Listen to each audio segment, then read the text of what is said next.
माता पिता की सेवा शिक्षाप्रद कहानी। गांव के पनघट पर चार औरतें पानी भरने आईं। पानी भरते भरते वे एक दूसरे से बातें करने लगी। चारों के एक एक पुत्र थे। बातों बातों में उन्होंने अपने पुत्रों के गुणों का बखान करना प्रारंभ कर दिया। पहली औरत बोली कि मेरा पुत्र बहुत सुरीली बांसुरी बजाता है।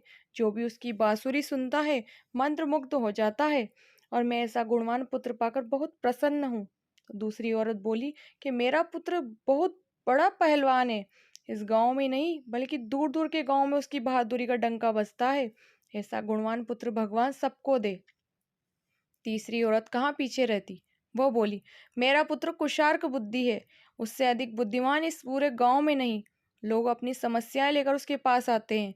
मैं ऐसा पुत्र पाकर धन्य हो गई। चौथी औरत ने सबकी बातें सुनी, लेकिन कहा कुछ भी नहीं। इस पर वे औरतें उससे कहने लगी, बहन तुम भी तो कुछ कहो ना। तुम्हारे पुत्र में क्या गुण है? कोई ना कोई गुण तो उसमें भी अवश्य होगा। वो औरत बोली, क्या कहूँ बहनों, मेरे पुत्र में तुम्हारे पुत्रों की तरह कोई गुण नहीं।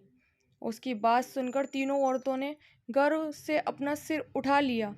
कुछ देर में सबने पानी भर लिया। वापस जाने के लिए अपना अपना घड़ा उठाने लगी। उसी समय पहली औरत का पुत्र हाथ में बांसुरी लिए वहां से गुजरा। उसने देखा कि उसकी माँ पानी से भरा घड़ा उठा नहीं पा रही थी, किंतु वही अनदेखा कर बांसुरी बजाते हुए वहां से चला गया। दूसरी औरत का पहलवान पुत्र कुछ ही दूरी पर घूम रहा था। उसकी माँ कुएं से घड़ा उठाकर जैसे ही उतरी, उसका पैर फिसल गया। किसी प्रकार वो संभल गई, किंतु पहलवान पुत्र अपनी माँ को नजर उठाकर देखने के बाद भी उसके पास नहीं आया और अपनी कसरत में लगा रहा। तीसरी औरत का पुत्र भी वहां से किताब पढ़ते हुए निकला।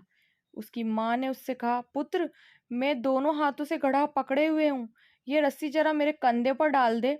लेकिन वो अपनी माँ की बात अनसुनी कर वहां से चला गया।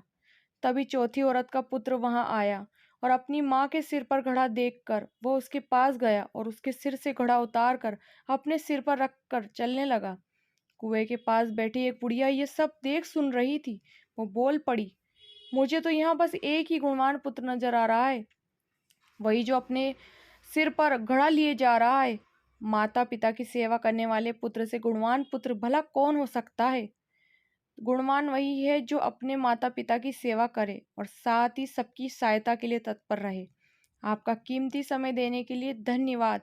कहानी कैसी लगी कमेंट करके जरूर बताएं। लाइक करें, शेयर करें और सब्सक्राइब करना ना भूलें। बेल आइकन प्रेस करें।